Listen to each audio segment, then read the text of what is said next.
Hey everyone, I am doctor Pavan Nagar from TCML and in this video मैं आपसे बात करने वाला हूं HPV यानी कि ह्यूमन पेपिलोमा वायरस के ऊपर। और देखिए, इस वाले वायरस की बात करने से पहले आप सभी के लिए एक अनाउंसमेंट है और वह रिलेटेड है TCML 2.0 से। मतलब कि आपको पता होगा कि अभी रिसेंटली TCML ने अपना सेकंड एडिशन लॉन्च किया है एंड इसी के साथ TCML ने लॉन्च ऑफर के अंदर फर्स्ट 100 स्टूडेंट को 10% का डिस्काउंट दिया था और आपको प्रोमो कोड क्या लगाना है, फर्स्ट 100। एंड इसी के साथ हमने बोला भी था कि जो ये TCML प्रीमियम 1, 2, 3 इनकी जो ये प्राइस लिस्ट है, this is only for first 100 student. जैसे ही फर्स्ट 100 स्टूडेंट फिनिश होते हैं तो ये जितनी भी प्राइस है ये क्या हो जाएगी, चेंज हो जाएगी। एंड इसी के साथ आपको बताया था कि अगर आपको एकदम एग्जाम वाली फील लेनी है तो इसके लिए आपको क्या विजिट करना है, हमारी ऑफिशियल वेबसाइट tcml.nmeda.com। मतलब कि आपको पता होगा ना कि जो नीट पीजी का मेन एग्जाम होता है उसके अंदर टोटल 5 सेक्शंस के अंदर पेपर होता है, मतलब पूरा पेपर डिवाइड होता है। देखिए आपको दिख रहा होगा 1, 2, 3, 4, 5। ओके, तो ओवरऑल जो ये स्क्रीन आपको दिखाई दे रही है एज इट इज यही स्क्रीन आपको कहाँ दिखाई देती है, नीट पीजी के मेन एग्जाम के अंदर, या बोल दीजिए FMGE के मेन एग्जाम के अंदर, या बोल दीजिए INICT के मेन एग्जाम के अंदर। मतलब कि बात यह है कि TCML का जो टेस्ट सीरीज है इसके अंदर आपको एकदम रियल एग्जाम वाली फील आने वाली है। और देखिए TCML के जो टेस्ट है उसके अंदर टोटल आपको 3 टाइप के टेस्ट मिलेंगे, major test, minor test, subject test and अब आप बोलेंगे कि सर ये क्या है, तो देखिए आप एक बार tcml.nmeda.com इसे जरूर विजिट करना, आप सब कुछ समझ जाएंगे। इसी के साथ देखिए TCML 2.0 इसके अंदर आपको क्यूबैंक भी मिलेगा और देखिए क्यूबैंक मिलेगा ऑल 19 सब्जेक्ट का। मतलब कि MBBS के अंदर आप टोटल 19 सब्जेक्ट पढ़ते हो ना, तो ओवरऑल उन सभी का क्यूबैंक मिलेगा। देखिए यहाँ पे दिख भी रहा होगा, community medicine, surgery, ops, gynae, paedia, medicine, ortho. Overall जैसे ही आप स्वाइप डाउन करेंगे तो ओवरऑल आपको और भी सब्जेक्ट का क्यूबैंक मिलेगा। ओके, तो ओवरऑल वही आप सभी TCML मोबाइल ऐप को एक बार जरूर विजिट करना। एंड TCML मोबाइल ऐप के अंदर हमने बहुत से टॉपिक्स के क्यूबैंक फ्री ऑफ कॉस्ट कर रखे हैं और इसी के साथ बहुत से माइनर टेस्ट, मेजर टेस्ट या सब्जेक्ट टेस्ट भी फ्री कर रखे हैं। ओके, और वही major test, minor test, subject test, या बोल दीजिए क्यूबैंक, या बोल दीजिए अगर आपको PDF डाउनलोड करनी है तो इन सब के लिए आपको क्या करना पड़ेगा, TCML मोबाइल ऐप को विजिट करना पड़ेगा। ओके, तो ये बात हो गई। एंड अब हम आते हैं हमारे मेन पॉइंट यानी कि HPV यानी कि ह्यूमन पेपिलोमा वायरस के ऊपर। तो देखिए सबसे पहली बात तो ये कि जब भी आपके माइंड में या फिर आपको जब भी कहीं क्वेश्चन के अंदर HPV नाम आए ना, तो आपके माइंड में क्या क्लिक करना चाहिए, सर्कुलर डबल स्ट्रैंड DNA, क्योंकि HPV के अंदर क्या होता है, यही DNA प्रेजेंट होता है। एंड अब आप बोलेंगे कि सर इसमें स्पेशल बात क्या है, तो देखिए मैं आपको ओवरऑल एक ओवरव्यू देता हूँ। देखिए ये रहा पूरा का पूरा ओवरव्यू। मतलब कि नॉर्मली जो DNA वायरस होते हैं ना उनके अंदर क्या होता है, लीनियर डबल स्ट्रैंड DNA होता है। ये क्या होता है नॉर्मली, मतलब कि रेंडमली आपसे कोई भी पूछे कि बताओ DNA वायरस के अंदर कौन सा जीनोम होता है, तो आपका आंसर होना चाहिए linear double strand DNA। And अब आपसे पर्टिकुलर कोई पूछे कि बताओ HPV, जिसकी बात मैं इस वीडियो के अंदर कर रहा हूं, तो बताओ HPV के अंदर कौन सा जीनोम होता है, तो देखिए यहाँ पर आपको थोड़ा सा चेंज करना पड़ेगा। मतलब कि लीनियर की जगह क्या बोलना है, आपको सर्कुलर बोलना है, क्योंकि HPV एंड हेपेटाइटिस B ये 2 ऐसे वायरस होते हैं जिनके अंदर क्या होता है, सर्कुलर DNA होता है। और नॉर्मली कौन सा होता है, मतलब अगर आपसे कोई पूछे नॉर्मली DNA वायरस के अंदर कौन सा DNA होता है, तो आपका आंसर होना चाहिए लीनियर। ओके, और देखिए डबल स्ट्रैंड ये वाला सेम है। ओके, तो ये हो गई एक बात। एंड इसी के साथ देखिए अगर आपसे कोई पूछे अगर आपसे कोई पूछे कि बताओ DNA वायरस के अंदर नॉर्मल जीनोम कौन सा होता है, तो आपका आंसर क्या होगा, linear double strand DNA। But अगर आपसे कोई पूछे कि बताओ पर्वो वायरस, इसके अंदर DNA कैसा होता है, तो देखिए आपका आंसर होना चाहिए लीनियर सिंगल स्ट्रैंड DNA। मतलब कि लीनियर ये तो कॉमन है, देखिए ना लीनियर कॉमन है, बट डिफरेंस कहाँ पर है, डिफरेंस है सिंगल स्ट्रैंड DNA पर। मतलब कि नॉर्मली क्या होता है, डबल स्ट्रैंड DNA होता है DNA वायरस के अंदर, but in the case of पर्वो वायरस कौन सा DNA होता है, सिंगल स्ट्रैंड DNA। ओवरऑल देखिए यहाँ पर सिंगल स्ट्रैंड DNA है, यहाँ पर सर्कुलर DNA है और यहाँ पर linear and double strand DNA है। ओवरऑल आप मेरी बात समझ गए होंगे कि जब भी आपको सर्कुलर वर्ड मिले ना, सर्कुलर डीएनए वर्ड मिले ना, तो आपके माइंड में दो वायरस आने चाहिए, एचपीवी एंड हेपेटाइटिस बी। जब भी आपको कहीं भी सिंगल स्ट्रैंड डीएनए मिले ना, तो आपके माइंड में सबसे पहले पर्वो वायरस इसका नाम आना चाहिए। आई होप आप मेरी बात समझ गए होंगे। और देखिए इस वाले बॉक्स से, जिसे मैं ग्रीन से कवर कर रहा हूँ, मतलब सर्कल कर रहा हूँ, इससे बहुत सी बार क्वेश्चन आया हुआ है। ओके, तो देखिए मैं इरेज कर देता हूँ ताकि आप स्क्रीनशॉट ले लें। तो ये हो गया। ओके, ओवरऑल देखिए मैं बताता हूँ। यहाँ पर लीनियर है, यहाँ पर क्या है, सर्कुलर है, यहाँ पर डबल स्टैंड है, यहाँ पर क्या है, सिंगल स्टैंड है। और देखिए लीनियर लीनियर कॉमन है, देखिए लीनियर लीनियर कॉमन है, डबल स्टैंड कॉमन है। ओके, आई होप समझ रहे होंगे। ये बात हो गई। एंड देन देखिए हमारा इस वीडियो के अंदर पर्टिकुलर इंटरेस्ट किस पे है, एचपीवी के जीनोम पर। एंड देखिए आपको पता होगा जीनोम के अंदर क्या होते हैं, जीन्स होते हैं। तो ओवरऑल एचपीवी के जीनोम के अंदर जो जीन्स होते हैं, इसे हम 2 टाइप से क्लासिफाई करते हैं, या फिर बोल दीजिए 2 टाइप से रीड करते हैं। मतलब कि एचपीवी के जीनोम के अर्ली रीजन्स के जीन एंड एचपीवी के जीनोम के लेट रीजन्स के जीन। अरे भाई जीनोम है, जीनोम के अंदर क्या होंगे, जीन्स होंगे। तो हमने क्या बोल दिया, अर्ली रीजन के जीन एंड लेट रीजन के जीन। और देखिए नाम से ही क्लियर है भाई, अर्ली का फर्स्ट वर्ड क्या है, ई, तो हम इसे शॉर्ट में क्या बोलते हैं, ई बोलते हैं। और देखिए लेट का फर्स्ट वर्ड क्या है, एल, तो ओवरऑल लेट रीजन के जीन्स को हम क्या बोलते हैं, एल बोलते हैं। ओके, ये बात हो गई। और देखिए जो अर्ली रीजन के जीन होते हैं ना, इसके अंदर टोटल 7 जीन्स इंक्लूड होते हैं। मतलब कि E1, E2, E3, E4, E5, E6, E7। Okay, तो मैंने शॉर्ट में क्या लिख दिया, E1 to E7, total 7 gene कहाँ होंगे, अर्ली रीजन ऑफ एचपीवी के जीनोम के अंदर। और देखिए जो लेट रीजन होता है, इसके अंदर टोटल 2 जीन्स होते हैं, L1 and L2। Okay, I hope आप मेरी बात समझ रहे होंगे। देखिए बहुत ही बेसिक है। ओके, और देखिए जो ये वीडियो है, this is very very important. अभी आपको पता नहीं लगेगा, जब आप जो मेजर टेक्स्ट होते हैं टीसीएमएल के, जब आप उन्हें सोल्व करोगे तो आपको पता लगेगा कि जो ये वाली चार्ट है, ये वाला पूरा का पूरा चार्ट है जो मैं बताने वाला हूँ, इससे बहुत सी बार क्वेश्चन आए हुए हैं। कम से कम आपके 10 MCQ इस वाले चार्ट से कवर हो जाएंगे। ओके, और बहुत सिंपल से हैं। ओके, ये बात हो गई। और देखिए जो अर्ली रीजन के E1 to E7 जीन होते हैं, तो इनमें भी हमारा इंटरेस्ट फर्स्ट 2 और लास्ट 2 पर है। अबे भाई E1 से E7 है, तो फर्स्ट 2 कौन से होंगे, E1 E2, और लास्ट 2 कौन से होंगे, E6 E7। ओके, तो ये बात हो गई। और देखिए फर्स्ट 2 जो जीन होते हैं, ये क्या कोड करते हैं, मतलब जो प्रोटीन कोड करते हैं वो किस में हेल्प करती है, वायरस के डीएनए रेप्लिकेशन में। मतलब कि जो एचपीवी वायरस होता है, इसके डीएनए रेप्लिकेशन में हेल्प करती है कौन, E1 और E2 जीनोम की प्रोटीन्स, या बोल दीजिए E1 और E2 gene of early region. Okay, ये बात हो गई। और देखिए लास्ट के जो 2 है, उसमें से जो E6 वाला है, ये क्या करता है, P53 जीन को क्या करता है, डिग्रेड करता है। ओके, और देखिए E7 ये क्या करता है, PRB यानी कि प्रोटीन रेटिनोब्लास्टोमा, जो रेटिनोब्लास्टोमा प्रोटीन होती है उसे क्या करता है, डिग्रेड करता है। एंड अब आप बोलेंगे कि सर हमें आप ये क्यों बता रहे हो। अरे भाई देखिए इन्हीं से ही MCQ आता है। ओके, और देखिए मैंने यहाँ पे क्या बोला कि E6 ये क्या करेगा, प्रोटीन 53 इसे क्या करेगा, डिग्रेड करेगा। और देखिए जो P53 है और जो रेटिनोब्लास्टोमा प्रोटीन होती है, ये दोनों के दोनों क्या होते हैं, ट्यूमर सप्रेसर जीन। देखिए नाम से ही क्लियर है, ट्यूमर सप्रेसर। मैं आपको दिखाता हूं। एंड अब आप में से बहुत से स्टूडेंट बोलेंगे कि सर E6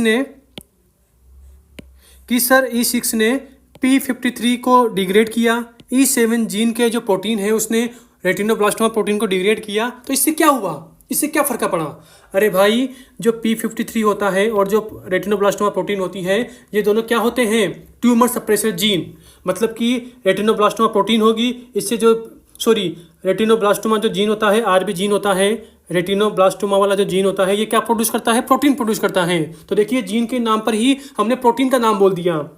मतलब कि PRB मतलब रेटिनोब्लास्टोमा प्रोटीन, RB मतलब रेटिनोब्लास्टोमा, या बोल दीजिए रेटिनोब्लास्टोमा जीन। एंड वही PR3 मतलब कि जो ये वाला जीन है जो प्रोटीन प्रोड्यूस करेगा, उसका नाम भी हमने जीन के नाम पे दे दिया। ओवरऑल P53 और RB ये दोनों क्या होते हैं, ट्यूमर सप्रेसर जीन। देखिए नाम से क्लियर है, ट्यूमर सप्रेसर, मतलब ट्यूमर मतलब कैंसर।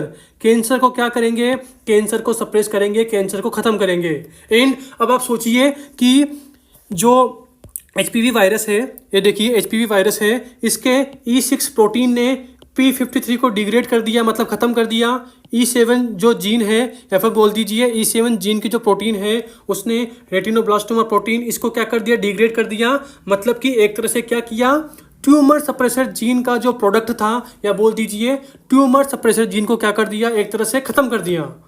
मतलब कि P53 और RB अपना नॉर्मल काम नहीं कर पाएगा। नॉर्मल काम मतलब कि ये दोनों क्या हैं, ट्यूमर सप्रेसर जीन, ट्यूमर को सप्रेस करते हैं, ट्यूमर को खत्म करते हैं। एंड अगर E6 E7 इन्होंने P53 और रेटिनोब्लास्टोमा प्रोटीन इनको अगर खत्म कर दिया, इनको डिग्रेड कर दिया, तो कॉमन सी बात है भाई, ट्यूमर सप्रेस नहीं हो पाएगा। अगर ट्यूमर सप्रेस नहीं हो पाएगा तो कॉमन सी बात है क्या हो जाएगा, कैंसर हो जाएगा। तो ओवरऑल मैंने वही लिख रखा है, मैं थोड़ा इरेज करता हूं।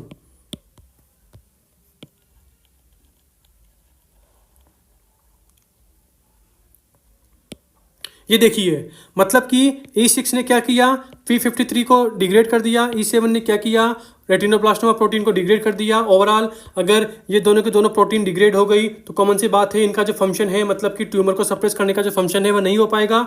अगर ट्यूमर को सप्रेस करने का फंक्शन नहीं हो पाएगा तो क्या हो जाएगा, कैंसर हो जाएगा। तो ओवरऑल वही E6 E7 इन्होंने क्या किया, P53 और RB इन दोनों को क्या कर दिया, इनएक्टिवेट कर दिया। क्यों, कैसे इनएक्टिवेट किया, डिग्रेड करके खत्म कर दिया। अगर इनएक्टिवेट हो गए तो क्या हो जाएगा, कैंसर हो जाएगा। ओके, देखिए मैं नीचे बात करूंगा। ये देखिए, सर्वाइकल कार्सिनोमा कौन करवाता है, हाई रिस्क HPV, यानी कि HPV 16, HPV 18, 16-18 क्या करवाएगा, सर्वाइकल कैंसर करवाएगा। और कैसे करवाएगा, ऐसे करवाएगा। ये देखिए E6 वाला और E7 वाला क्या करता है, P53 और RB को क्या कर देता है, डिग्रेड कर देता है, जिससे कैंसर हो जाता है। ओके, देखिए यहाँ पर ध्यान रखना, उल्टा मत बोल देना। मतलब कि E6 वाला किसे करता है, 53 को करता है। E6 वाला रेटिनोब्लास्टोमा को नहीं करता है। वही E7 वाला किसे करता है, रेटिनोब्लास्टोमा प्रोटीन को करता है। E7 वाला P53 को नहीं करता। तो देखिए आप ऐसे याद कर सकते हैं, मतलब कि 5, 6, 7। ओके, तो देखिए पांचवा वाला किससे रिलेटेड है, 6 से रिलेटेड है। देखिए ना, 53 के अंदर क्या है, 5 है, और यहाँ पे क्या 6 है। तो ओवरऑल 5, 6 दोनों एक साथ हैं। मतलब कि जो E6 है वो क्या करेगी, 5 वाले को डिग्रेड करेगी। तो बचा हुआ किसके लिए होगा, 7 के लिए होगा, यानी कि रेटिनोब्लास्टोमा। आई होप आप मेरी बात समझ गए होंगे। अरे भाई, एक को याद कर लो, दूसरा क्या होगा, जो बचा होगा वही दूसरा होगा। कॉमन सी बात है भाई। और देखिए इसी के साथ मैंने यहाँ पर एक येलो कलर से लिख रखा है, मैं पहले इरेज करता हूँ। एंड इसी के साथ देखिए मैंने यहाँ पर ये येलो कलर से बाउंड्री बना के क्या लिख रखा है, ओन्कोप्रोटीन। तो ओन्कोप्रोटीन कौन होती है, E6 और E7। देखिए नाम से क्लियर है, ओन्कोप्रोटीन। ओन्को मतलब कैंसर, कि वो प्रोटीन जो कैंसर करवाती है उन्हें क्या बोलेंगे, ओन्कोप्रोटीन बोलेंगे। तो देखिए यस, जो E6 जीन की जो प्रोटीन है और जो E7 जीन की प्रोटीन है वो क्या करती है, 53 को, P53 को और RB को डिग्रेड करती है। अगर ये दोनों डिग्रेड हो जाएंगे तो ट्यूमर सप्रेशन नहीं हो पाएगा। ट्यूमर सप्रेशन नहीं हो पाएगा तो क्या हो जाएगा, कैंसर हो जाएगा। ओवरऑल इन दोनों के दोनों ने, E6 ने E7 ने क्या करवा दिया, कैंसर करवा दिया। तो ओवरऑल E6 और E7 इन दोनों प्रोटीन को क्या बोलते हैं, उनको प्रोटीन बोलते हैं। मतलब कि वो प्रोटीन जो क्या करवाती है, कैंसर करवाती है। आई होप आप मेरी बात समझ गए होंगे। तो ओवरऑल देखिए अर्ली रीजन इसकी पूरी बात मैंने कर ली। एंड अब मैं आता हूँ लेट रीजन के ऊपर। तो देखिए लेट रीजन, इसके अंदर टोटल 2 जीन्स होते हैं, L1 L2। और देखिए L1 ये वाला जीन है, L1 वाला जो जीन है ये कौन सी प्रोटीन बनाता है, तो आंसर है मेजर कैप्सिड प्रोटीन। L2 वाला जो जीन है वो क्या बनाता है, माइनर कैप्सिड प्रोटीन। ओके, तो ये बात हो गई। उसी के साथ देखिए अब मैं एक कॉमन बात करता हूँ, मतलब कि अर्ली रीजन के जीन होते हैं वो क्या कोड करते हैं, नॉन स्ट्रक्चरल प्रोटीन। और जो लेट रीजन के जीन होते हैं वो क्या कोड करते हैं, स्ट्रक्चरल प्रोटीन। अब आप बोलेंगे कि सर नॉन स्ट्रक्चरल स्ट्रक्चरल इसमें क्या डिफरेंस है, क्या है ये। अरे भाई नाम से क्लियर है, स्ट्रक्चरल मतलब कि जो वायरस की स्ट्रक्चर होती है, जो उसकी कैप्सिड होता है, उस कैप्सिड को बनाने में कौन सी प्रोटीन, कौन से जीन इन्वॉल्व होते हैं, तो उन्हें क्या बोलेंगे, स्ट्रक्चरल प्रोटीन। तो देखिए नीचे मैंने लिख भी रखा है कि मतलब वो जीन्स जो कैप्सिड प्रोटीन को बनाते हैं, यानी कि स्ट्रक्चरल प्रोटीन को बनाते हैं, तो उन्हें क्या बोलेंगे, रेट रीजन। मेरा बोलने का मतलब यूँ है कि लेट रीजन क्या बनाते हैं, वायरस की स्ट्रक्चर बनाते हैं। तो क्या बोल दिया, स्ट्रक्चरल प्रोटीन वाले जीन बोल दिया। ओके। एंड अर्ली रीजन देखिए यहाँ पे दिख भी रहा होगा कि वायरस के रेप्लिकेशन में हेल्प कर रहे हैं, अदर प्रोटीन्स को डिग्रेड कर रहे हैं। मतलब कि वायरस की स्ट्रक्चर बनाने में इनका कोई रोल नहीं है। कहीं मैंने यहाँ बोला क्या कि ये वायरस का कैप्सिड बना रहे हैं? मैंने कहीं बोला क्या कि ये वायरस का एनवेलप बना रहे हैं? नहीं, मैंने कहीं नहीं बोला। मैंने बोला कि वायरस का रेप्लिकेशन करवा रहे हैं, प्रोटीन्स को डिग्रेड कर रहे हैं। ओवरऑल रेप्लिकेशन हो गया, अदर प्रोटीन्स को डिग्रेडेशन हो गया। तो overall these are not structural work, bacteria की स्ट्रक्चर से रिलेटेड नहीं है। तो ओवरऑल अर्ली रीजन्स के जीन होते हैं, ये जो प्रोटीन बनाते हैं, तो उन प्रोटीन को क्या बोलते हैं, नॉन स्ट्रक्चरल प्रोटीन बोलते हैं। मतलब कि अर्ली रीजन के जीन्स की जो प्रोटीन होती है उनका कैप्सिड में कोई भी रोल नहीं होता, बैक्टीरिया की स्ट्रक्चर बनाने में कोई रोल नहीं होता। आई होप आप मेरी बात समझ रहे होंगे। देखिए मैं जो भी बोल रहा हूँ सब कुछ एमसीक्यू है। इस चार्ट में आपको मैंने बोला ना मोर देन 10 एमसीक्यू, 10 से ऊपर एमसीक्यू आपके कवर हो जाएंगे। ओके, तो ये बात हो गई। अब हम आते हैं वैक्सीन के ऊपर। मतलब कि मैंने क्या बोला, अरे भाई यहाँ बताया ना कि ऑन्कोप्रोटीन E6 E7 इन्होंने क्या किया, ट्यूमर सप्रेशर जीन इनको क्या कर दिया, इनहिबिट कर दिया। अगर इनहिबिट कर दिया तो क्या हो जाएगा, कैंसर हो जाएगा। तो कॉमन सी बात है भाई, हम कैंसर से बचने के लिए क्या बनाएंगे, वैक्सीन बनाएंगे। ओके, तो ओवरऑल जो ये L1 प्रोटीन होती है ना, L मतलब लेट रीजन वाली प्रोटीन, लेट रीजन के जो जीन होते हैं उसकी प्रोटीन। तो ओवरऑल इसी L1 ऑफ HPV का जो L1 है इसी का ही यूज हम कहाँ करते हैं, HPV की वैक्सीन को बनाने में। तो देखिए दिस इज अनदर एमसीक्यू क्या है कि बताओ हमें HPV की वैक्सीन बनानी है तो हम वायरस के जीनोम का कौन सा जीन लेंगे, E1 लेंगे, E2 लेंगे, E6 लेंगे, E7 लेंगे, L1 लेंगे कि L2 लेंगे। तो आपका आंसर क्या होना चाहिए कि हम कौन सा लेते हैं, L1 लेते हैं HPV की वैक्सीन को बनाने में। और देखिए नॉर्मली आप HPV वैक्सीन के अंदर टोटल 3 वैक्सीन रीड करते हो। Number 1 bivalent, number 2 quadrivalent and number 3 9 valent. देखिए नाम से ही क्लियर है, क्या है, बाई का मतलब 2। तो ओवरऑल इसके अंदर टोटल 2 सीरो वायर्स होते हैं। तो ओवरऑल इसके अंदर HPV के 2 सीरो वायर्स होते हैं। मतलब कि HPV 16 होगा, HPV 18 होगा। मतलब कि 16 का भी L1 प्रोटीन होगा और 18 का भी L1 प्रोटीन होगा। किसके अंदर, बाईवेलेंट। देखिए नाम से ही क्लियर है ना भाई, बाई मतलब 2। यहाँ पे क्या है, क्वाड्री मतलब 4। तो ओवरऑल 4 HPV लेने हैं, 4 HPV के L1 लेने हैं। L1 बोला ना, देखिए L1 मतलब मेजर कैप्सिड प्रोटीन। तो ओवरऑल 4 HPV कौन से होंगे, तो देखिए आंसर होगा HPV 6, HPV 11, HPV 16, HPV 18। Overall इन चारों का यूज, मतलब कि इन चारों के L1 को मिक्स करके अगर हमने कोई वैक्सीन बनाई है तो उसे क्या बोलेंगे, क्वाड्रीवेलेंट वैक्सीन, या बोल दीजिए गार्डिसिल। देखिए इन नाम को भी ध्यान रखना, इससे भी क्वेश्चन आया हुआ है गार्डिसिल से। ओके, गार्डिसिल और गार्डिसिल 9 क्वेश्चन आया हुआ है। ओके, और देखिए बाईवेलेंट को क्या बोलते हैं, सर्वारिक्स। देखिए नाम से क्लियर है भाई, यहाँ देखो क्या करवाता है ये, सर्विक्स का कैंसर। HPV क्या करवाता है, सर्विक्स का कैंसर। तो देखिए इसी के नाम पे क्या लिख दिया, वैक्सीन का नाम, मतलब कि सर्वारिक्स। ओके, तो ओवरऑल बाईवेलेंट का नाम क्या होता है, सर्वारिक्स। कौन कौन से HPV होते हैं, 16-18। देखिए याद रखना, बाईवेलेंट में 16-18 होते हैं, क्वाड्रीवेलेंट में 16-18 ये तो होते ही है, उसी के साथ 6-11 भी होते हैं। उसी के साथ 9 वेलेंट, देखिए 9 क्लियर है भाई, 9 मतलब 9। तो ओवरऑल 9 HPV होंगे। अब वो कौन से होंगे, तो देखिए 6, 11, 16, 18, मतलब कि क्वाड्रीवेलेंट के 4 तो हैं ही।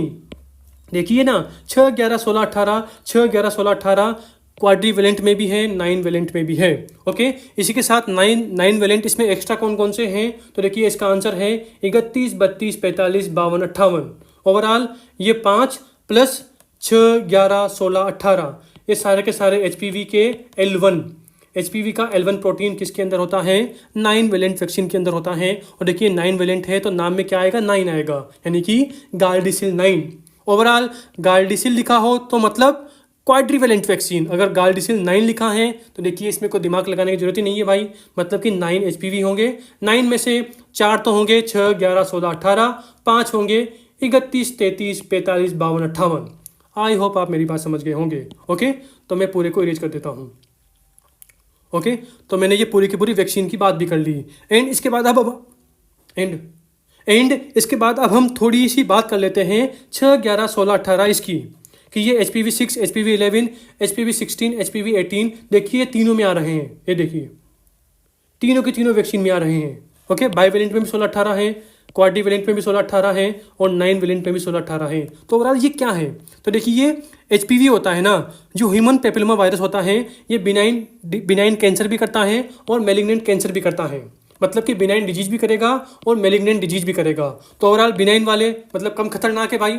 अबे यार बिनाइन वाले मतलब कोई भी मेटास्टेसिस नहीं है, एकदम लिमिटेड जगह पर है, पूरी बॉडी में नहीं फैलेंगे। तो ओवरऑल क्या बोलेंगे?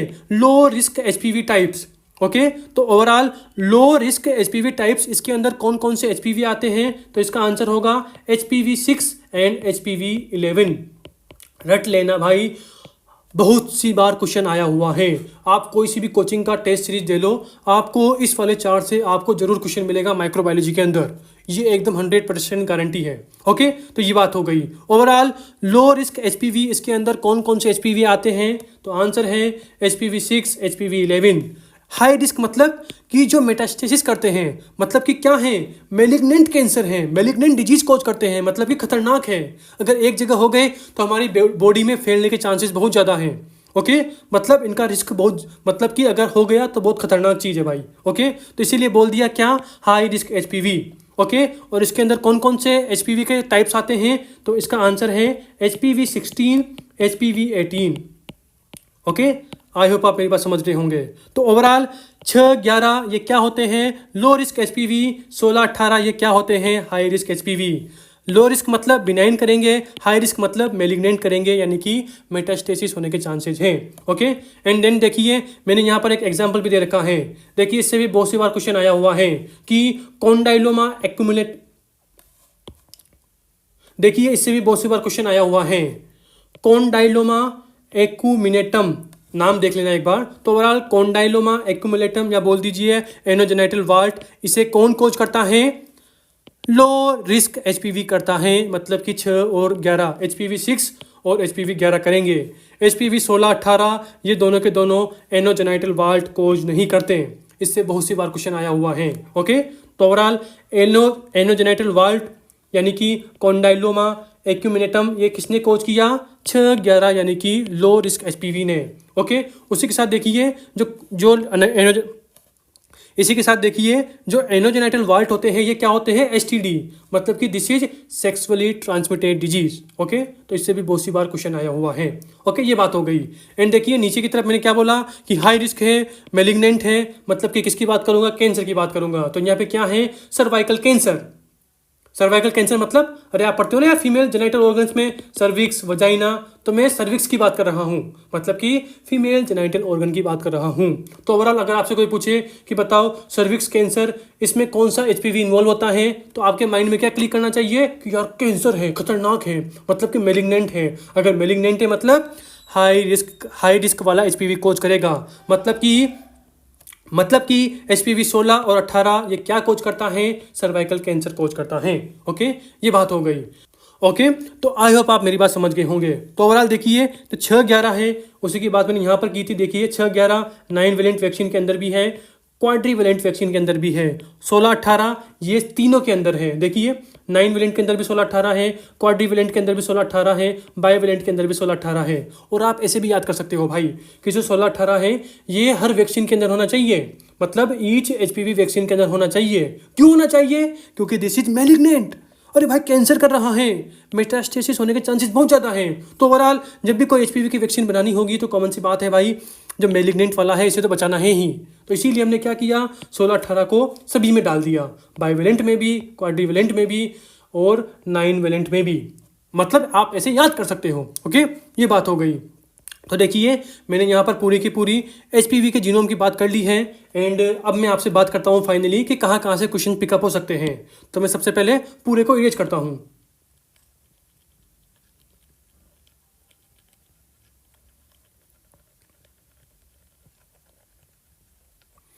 हाँ हाँ, तो देखिए मैंने पूरा का पूरा इरेज कर दिया। तो देखिए सबसे पहले बात तो यहाँ से 2 एमसीक्यू बन सकते हैं। नंबर 1 एमसीक्यू कौन सा कि सर्कुलर डबल स्ट्रैंड डीएनए कौन कौन से वायरस में होता है, तो आंसर होगा HPV and hepatitis B.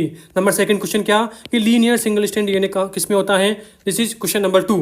Okay, उसी के साथ देखिए वही लो रिस्क एचपीवी 6-11 इससे क्वेश्चन बन सकता है क्या बना हुआ है। ओके, हाई रिस्क एचपीवी इससे भी एमसीक्यू आया हुआ है।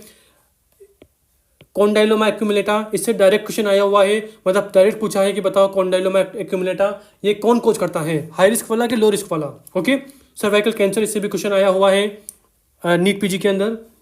उसी के साथ देखिए bivalent, trivalent, bivalent, quadrivalent, 9 valent. तो देखिए इसमें से जो गार्डिसिल वैक्सीन है, गार्डिसिल और गार्डिसिल 9 इससे भी क्वेश्चन आया हुआ है, मतलब कि डायरेक्ट वैक्सीन का नाम पूछा था कि गार्डिसिल वैक्सीन ये किसके लिए होती है। तो ध्यान रखना गार्डिसिल वैक्सीन ये किसके लिए होती है, एचपीवी के लिए होती है, यानी कि cervical cancer, condyloma acuminata. Okay, I hope आप समझ गए होंगे, ये बात हो गई। उसी के साथ देखिए ये भी आया है कि एचपीवी की वैक्सीन में हम कौन सा यूज करते हैं, मतलब कि कौन सा जीनोम का प्रोटीन यूज करते हैं, E1, E2, E6, E7, L1 की L2। तो आंसर क्या होगा कि L1, मतलब कि L1 इसका यूज हम करेंगे एचपीवी की वैक्सीन को बनाने में। तो this is another MCQ. Okay, इससे भी क्वेश्चन आया हुआ है कि E6 P53 को डिग्रेड करेगा कि रेटिनोब्लास्टोमा को डिग्रेड करेगा, या फिर बोल दीजिए जो E7 है ये P53 को डिग्रेड करेगा कि रेटिनोब्लास्टोमा को डिग्रेड करेगा। तो ओवरऑल 2 क्वेश्चन यहाँ पे हो गए। ओके, और वही जो P53 है और जो RB है ये क्या होते हैं, ट्यूमर सप्रेसर जीन होते हैं। तो इससे भी क्वेश्चन आया हुआ है। देखिए जो ट्यूमर सप्रेसर जीन है इससे रिलेटेड मैंने लेटेस्ट अभी वीडियो अपलोड की है TCML पर, देखिए आपको यहाँ दिख रहा होगा, यूट्यूब पे सर्च करना the church of medical literature, और देखिए यहाँ पर टॉपिक का नाम क्या है, रेटिनोब्लास्टोमा। नीचे क्या लिखा है, tumour suppressor gene retinoblastoma pathology. Overall जब आप इस वाली वीडियो को देखेंगे तो मैंने इस वाली वीडियो के अंदर टोटल 5 ट्यूमर सप्रेसर जीन के बारे में बता रखा है, और 5 में से 1 कौन सा है, P53, सेकंड कौन सा है, रेटिनोब्लास्टोमा जीन, और अनदर 3 आपको कहाँ मिलेंगे, इस वाली वीडियो के अंदर। तो ओवरऑल इस वाली वीडियो को जरूर देखना, this is very very important, क्योंकि रेटिनोब्लास्टोमा इससे भी बहुत सी बार नीट PG INICET FMG के अंदर क्वेश्चन आया हुआ है। तो this is another MCQ। Okay, ये बात हो गई। उसी के साथ देखिए ये वाला कि नॉन स्ट्रक्चरल प्रोटीन कौन सा जीन कोड करता है और स्ट्रक्चरल प्रोटीन कौन सा जीन कोड करता है, इससे भी क्वेश्चन आया हुआ है, या फिर बोल दीजिए इससे भी क्वेश्चन बनने के चांसेस है। तो this is another question. And onco protein आपसे डायरेक्ट पूछ लेगा कि बताओ E1, E2, E6, E7, L1, L2 इन सारों में से ऑन्को प्रोटीन कौन कौन सी होती है। तो देखिए आपका आंसर होना चाहिए E6 एंड E7, ये दोनों क्या होती है, ऑन्को प्रोटीन होती है। ओके, ये बात हो गई। ओवरऑल देखिए मैंने यहाँ पर जाने कितने MCQ बता दिए, और देखिए ये सारे के सारे MCQ अगर आप नीट PG की प्रिपरेशन कर रहे हैं, INICET या FMG की प्रिपरेशन कर रहे हैं, तो आपको कहीं ना कहीं ज़रूर मिलेंगे। ओके, ओवरऑल सारे के सारे MCQ इस पूरे के पूरे चार्ट के अंदर कवर है। ओके, और देखिए अगर आप इस वाले चार्ट की PDF को, जो ये चार्ट मैंने बताया पूरा का पूरा, अगर आप इस चार्ट की PDF को डाउनलोड करना चाहते हैं तो वहीं इसके लिए आपको क्या विजिट करना पड़ेगा, TCML मोबाइल ऐप। देखिए यहाँ पर नोट्स वाला सेक्शन है, तो नोट्स में आप कहाँ जाएंगे, माइक्रोबायोलॉजी के अंदर, क्योंकि मैंने किसकी बात की है, HPV ह्यूमन पेपिलोमा वायरस की, उसके जीनोम की बात की है।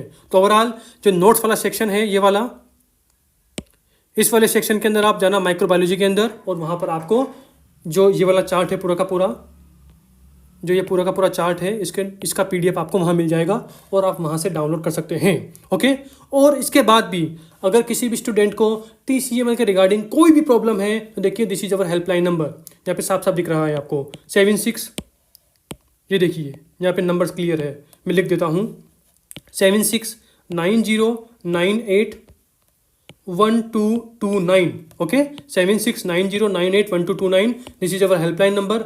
आपको कोई भी प्रॉब्लम हो, कोई नोट्स नहीं मिल रहा, कोई चीज़ पूछनी है, कोई भी आपके माइंड में डाउट है, तो this is our helpline number, आप इस नंबर पर कॉल कर सकते हैं, व्हाट्सअप कर सकते हैं। ओके, एंड अगर आपको कोई भी सॉल्यूशन ना मिले तो देखिए हमारी कोई भी वीडियो पर कमेंट कर देना, कमेंट्स को मैं पर्सनली देखता हूँ। ओके, तो आपको जल्दी से जल्दी रिप्लाई मिलेगा। ओके, तो बाय।